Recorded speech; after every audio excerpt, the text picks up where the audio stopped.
In Russia, polls closed in Sunday's presidential election. Electoral authorities registered a high turnout and preliminary results put Putin in the lead with over 87% of the votes. In Israel, Prime Minister Benjamin Netanyahu said Israeli troops will continue the planned ground offensive in Rafah, raising fears of mass civilian casualties.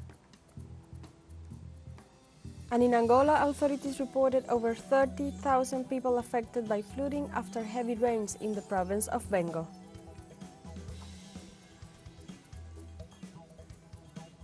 Hello and welcome to From the South. I'm Alejandra Garcia from teleSUR Studios in Havana, Cuba. We begin with the news.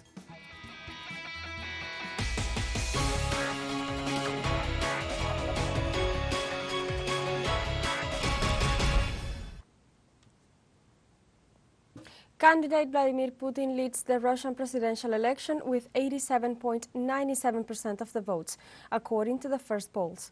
According to the results of the exit poll of the Russian Center for the Study of Public Opinion, in the presidential elections in Russia, the independent candidate Vladimir Putin obtained 87.97% of the votes. Putin leads with 95.23% of the votes in Donetsk People's Republic, in Lugansk with 94.12%, Zaporozhye region with 92.95% and 88.12% in Kherson region. The 2024 elections will be the federal elections with the highest turnout in the history of Russia. There is not a single segment of the population that will not go to the polls, according to experts. An absolute record was also set for the number of participants in remote electronic voting, DEG, with 4,767,974 voters. Ella Pamfilova, head of the Russian Central Election Commission, announced that current leader Vladimir Putin obtained a record result of 87.97% in his country's presidential election. Putin Vladimir Vladimirovich, votes submitted 15,755,224. That's 87.97%. In Russia, over 1,100 international observers and experts from 129 countries assess the development of the presidential elections. The chairwoman of the Central Election Commission, Ella Pamfilova, reported that the election body accredited 706 international observers from 106 countries after the World Youth Festival held in Sochi. She also confirmed that some 224 experts expressed their desire to learn about the electoral organization in Russia and not to be carried out by the opinions presented by the Western media. Pamfilova also assured that another 185 experts arrived in the country at the invitation of the public chamber. Observers from the United States, South Africa, Germany, France, Mexico, among others, have pointed out the transparency of the elections.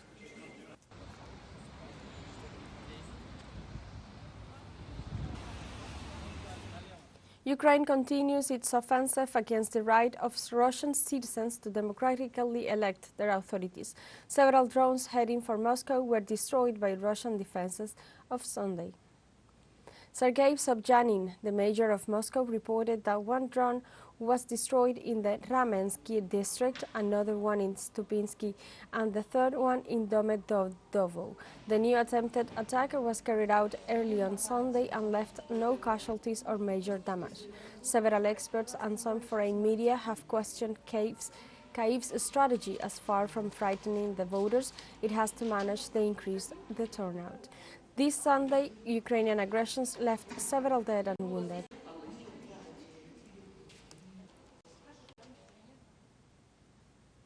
On Saturday, the incumbent president of Venezuela, Nicolás Maduro Moros, became the candidate for the ruling party ahead of the July 28th elections. Our correspondent in Caracas, Gladys Quesada, with more details. These are the representatives of the grassroots foundations of the United Socialist Party of Venezuela, the main political force in the country. They came by the hundreds from all over the country with one clear purpose. Alongside the main lines of the party, also the young branch arrived. We come from a grassroots process where more than 317,000 assemblies were held in the streets, communities, and battle units Bolívar and Chavez UVC. From there, an expression was gathered, a proposal from our party basis, to raise the 5th Congress of the party and the 4th Congress of the PSUV, the proposal of our President Nicolás Maduro as candidate of the Bolivarian forces, of the patriotic forces for the elections of July 28, 2024. Democracy in Venezuela exists, and we as youth are proof of that. Today, we, the youth, have opportunities. We are visible and we have more opportunities both in government and in political positions, and we are here to ratify once again that our President Nicolás Maduro is the driver of victories.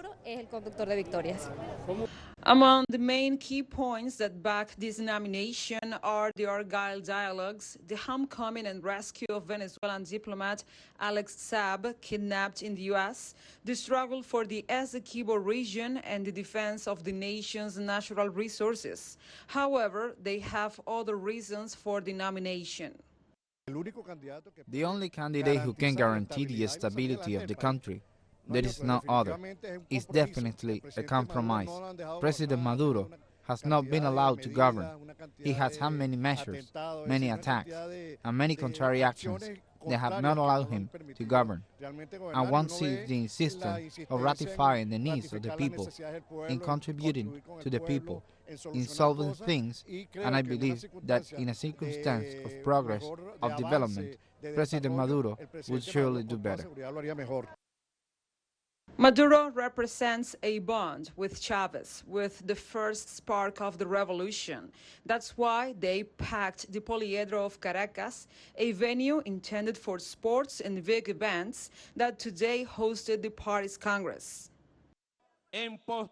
Who agrees to nominate citizen Nicolás Maduro Moros as candidate of the United Socialist Party of Venezuela and of the Bolivarian Revolution for the elections of 2024, to do so with the customary sign, take the photo, approved by acclamation, by majority, President Nicolás Maduro, here is your party. I'm here because of you, because of your strength, because of your intelligence, because of your wisdom, because of your perseverance. I am here for the people. That is why today I accept the presidential candidacy for the elections of July 28. I accept it. I assume it. And with the support of the people, we will go to a victory of the Bolivarian and Chavista forces. Allied parties must also ratify the incumbent president as the nominee, and other political forces will follow up into the nomination process for their candidates to comply with what's established by the electoral authorities. All of this ahead of these general polls of July 28th that will decide the next heads of state for the new 5-year term. For teleSUR English, Gladys Quesada from Caracas, Venezuela. Let's take a short break, but remember you can join us on TikTok at teleSUR English, where you will find news in different formats, news updates, and more. Other stories coming up, stay with us.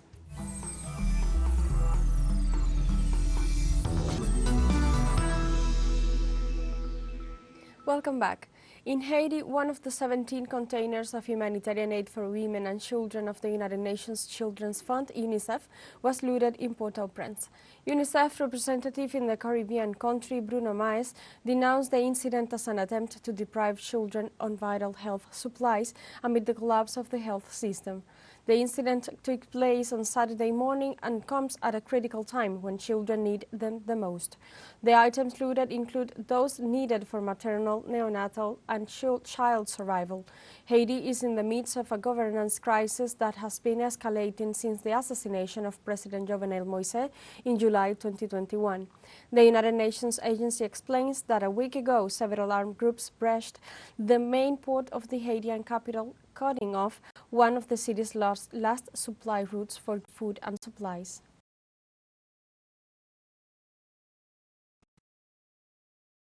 The first debate between the three candidates for head of government of Mexico City will take place. This debate, organized by the Electoral Institute of Mexico City, will take place at 8 p.m. local time on the premises of MVS Television and will last up to 90 minutes. The topics to be addressed by the candidates are growth, economic development and public finance, and human development, welfare, state and social policy. The candidates will decide how to use the time of their inventions. The floor will be requested to the moderators by a show of hands or through the means approved for that purpose, who will grant the floor respecting the order of the requests.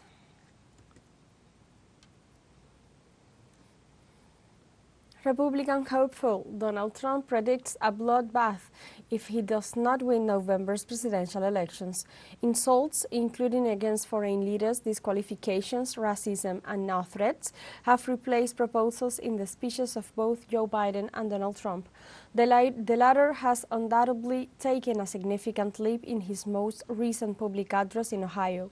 In addition to insulting those investigating him, he alluded to the manufacture of Chinese cars in Mexico that would be sold to the United States if Biden was re-elected, forecasting a civil war and a bloodbath to prevent the sales from happening. We're going to put a 100% tariff on every single car that comes across the line, and you're not going to be able to sell those cars. If I get elected, now if I don't get elected, it's going to be a bloodbath for the whole, that's going to be the least of it. It's going to be a bloodbath for the country. If this election isn't won, I'm not sure that you'll ever have another election in this country. Does that make sense? I don't think you're going to have another election in this country. If we don't win this election, I don't think you're going to have another election, or certainly not an election that's meaningful. And we better get out, or we better. I actually say that the date, remember this, November 5th, I believe it's going to be the most important date in the history of our country. I believe that.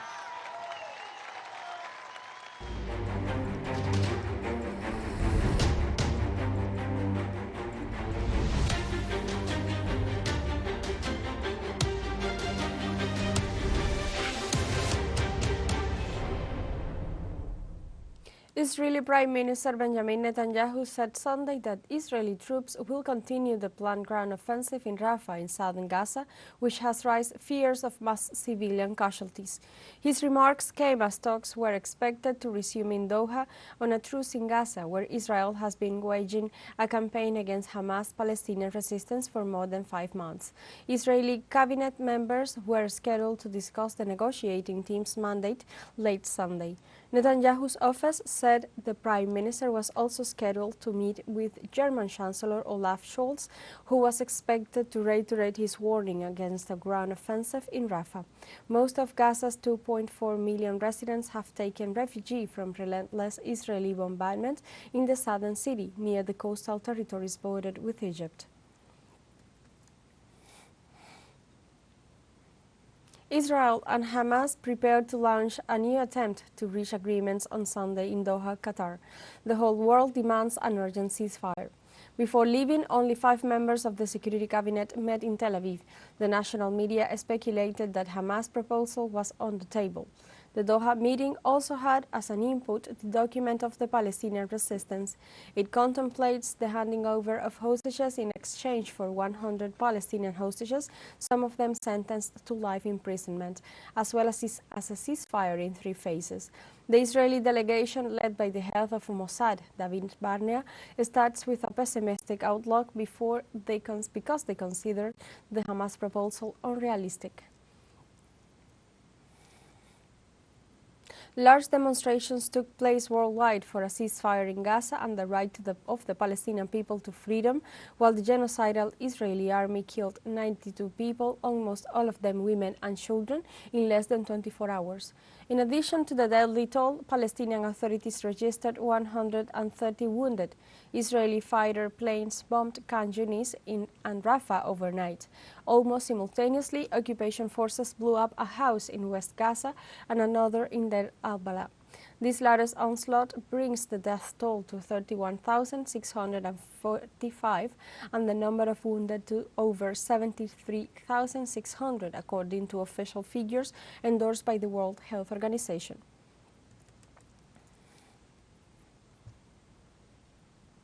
Let's review some of the latest data related with Israeli occupation siege in Gaza. The army has damaged or destroyed more than 360,000 homes since the beginning of the siege in the Gaza Strip, causing more than 85% of the Palestinian population to be displaced. The education sector has been hard hit with the destruction of most of its schools. Some 392 educational facilities have been damaged by the constant attacks of the Zionist army. Some 267 institutions dedicated to worship were also affected. The health sector, one of the most essential ones, is one of the most critical, with only 12 medical facilities out of 35 partially functional. The rest have been destroyed. Israel not only attacks homes and hospitals, but also provokes hunger in the Palestinians, cutting off all ways to get food or destroying them. An example of this is the destruction of 11 bakeries in Gaza.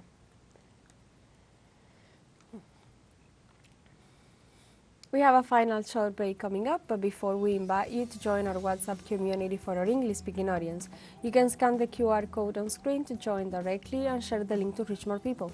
Constant news coverage of Latin America and the Caribbean, as well as the rest of the world. Stay connected and informed with teleSUR. Final short break. Don't go away.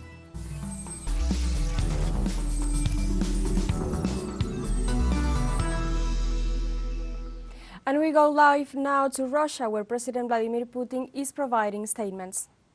Everything repeats itself, and all of us, we are standing here together like comrades in arms. So I would like to thank citizens of Russia, all of them, because we are one team. I would like to thank all the citizens of Russia who came to the polling stations and voted.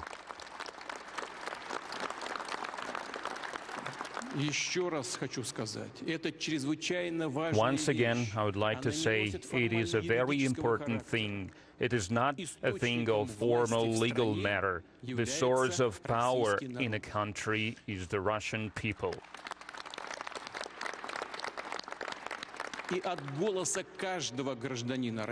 And the voice of every citizen of Russia,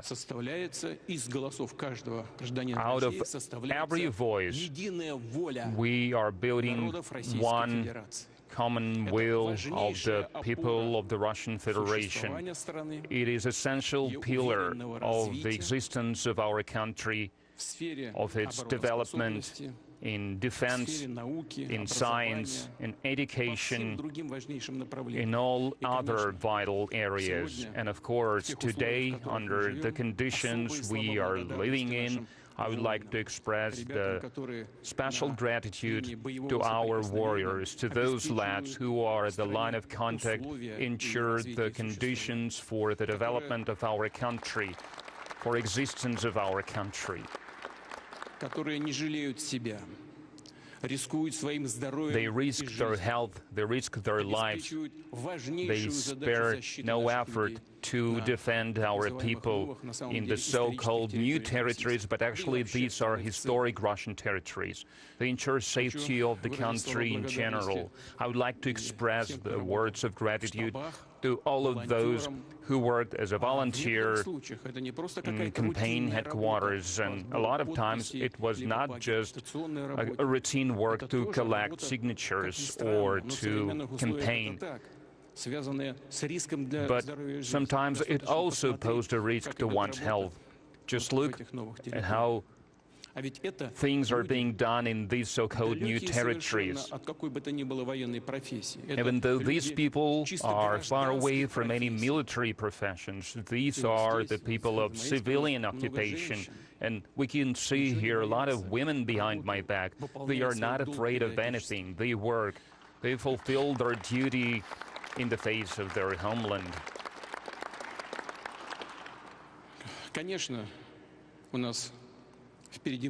Of course, Still, a lot has to be done, but when we stand together, when we are all consolidated, and I think it's now obvious to anyone, no matter how hard they try to scare us, no matter how hard they try to suppress us, to suppress our will, our conscience, no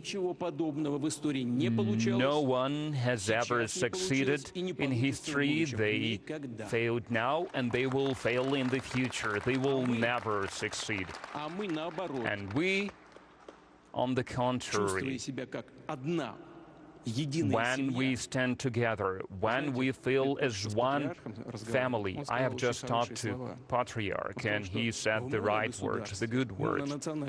He said in states where there is one ethnicity, these results of joint effort are very good, but when the country is multi-ethnic, multi-confessional, it is a unique kind of outcome. So it means that no matter what your ethnicity, no matter what your confession, what your religion, we all feel as part of one Russian family. It is very important. It is essential for our progress, for our movement forward. So I can speak with confidence.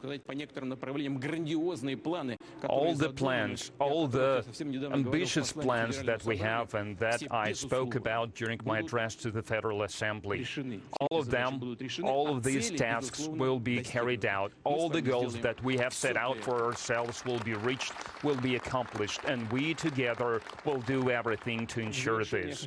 And in conclusion, I would like to say the thing that I have just thought of, this idea. In front of us, ahead of us, there is still a lot of things to do. The outcome of the elections, it means trust on behalf of the citizens of the country. It means that they put their hopes into us doing everything exactly in the way we have planned it. I would like to thank all of you, all the citizens of the country, for the support, for this trust. Thank you. Thank you very much.